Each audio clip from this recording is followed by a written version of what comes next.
हाँ तो मित्रों તમે જશુભાઈને અત્યારે જોઈ રહ્યા છો। હાલ હિંમતનગર રહે છે। આમ તો એમની જમીન ધામણિયા કંપા ધનસુરા જોડે આવેલી છે। તો જશુભાઈ આ બીજા ખેતરમાં પણ શું કેવું થાય વાડીનું? આ હિતેશભાઈનું આપણે બીજા ખેતરની મુલાકાત લીધી, હા, તો એમને આ ખેતરમાં પણ એટલું જ સારું રિઝલ્ટ છે। એમને આ જમીન રેતાળ જમીન છે, એમાં પાળા બી ચડાવ્યા નથી।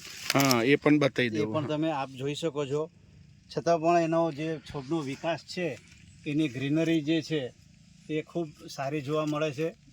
અને આ સાબર ડેરીની બાજુમાં જ એમનું હાજીપુર ગામ આવેલું છે, એટલે કોઈ ખેડૂતને પપૈયાની ખેતી સારી રીતે ઓછા ખર્ચમાં કરવાની ઈચ્છા હોય તો હિતેશભાઈ આવા ખેડૂતોને પૂરેપૂરું માર્ગદર્શન આપે છે, અને ખરેખર એ આપણે લાભ લેવા જેવો છે।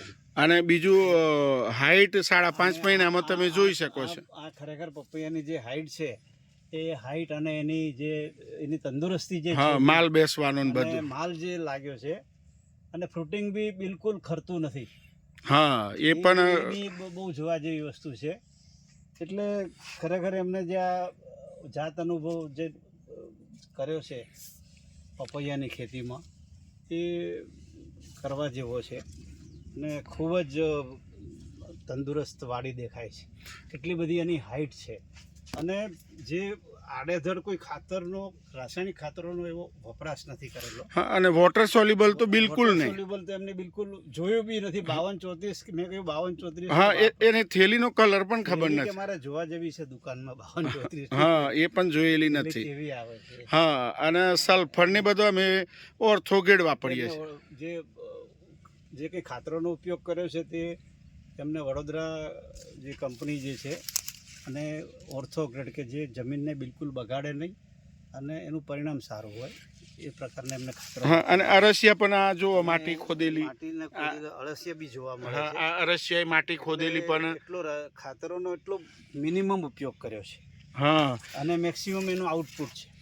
હા, ગઈ સાલે મેં 5 વીઘામાંથી કેટલા લીધા તે તમને ખ્યાલ છે? 5 વીઘામાંથી 27 લાખના પપૈયા લીધા છે। હા, અને મારો વેપારી પણ ધનસુરાનો તમારા ગામનો જ હતો, જીતુભાઈ। બીજી વસ્તુ કે આ પપૈયાની ખેતી કર્યા પછી જમીનની ફળદ્રુપતા વધી જાય છે। હા, એમાં મગફળી પણ આપણી કેવી સરસ છે ને।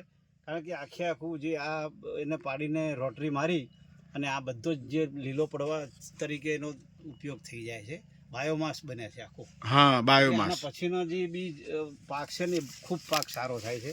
એમને આના પછી મગફળીનો પાક કર્યો છે, એ બી એનું ફાર્મ જોવા જાય। હા, 18 જુલાઈનું। હા, બરાબર, 18 જુલાઈનું વાવેતર છે, એટલે મોડું વાવેતર કર્યું તો પણ બધાના જોડે જ મગફળી આવી ગઈ। એ ફાર્મ આપણને જોયાથી મૂળ તો વસ્તુ એ છે કે ખર્ચ જે આપણે ઘટાડવાની વાત છે, હા, તો જ ખેડૂત સુખી થશે। આપણે ખાતરોના થેલીઓ જો ઠોક્યા રાખશું તો એ ખેડૂત ક્યારે સુખી થવાનો નહીં। તો ખેડૂતોના સંદેશ શું પહોંચાડો? સંદેશ એક જ છે કે આટલી સારી એમને જે ખેતી કરી છે પપૈયા આવી જમીનમાં, એટલે આપણે કમસે કમ એની જો મુલાકાત લઈએ તો આપણને ઘણું બધું જાણવા મળે। હા, એમ કે ખેડૂત જ ખેડૂતને સાચી માહિતી આપે છે। હા, દુકાનવાળો નહીં આપી શકે, એટલે એનો જાત અનુભવ હોય છે। હા, જાત અનુભવ જ માણસને આગળ લઈ જાય। હા, તો મારી ખાસ વિનંતી છે હિતેશભાઈની આટલા ઉત્સાહી છે, આપણને આટલું માર્ગદર્શન આપે છે કે ભાઈ અમને કંટાળો બી નથી આવતો।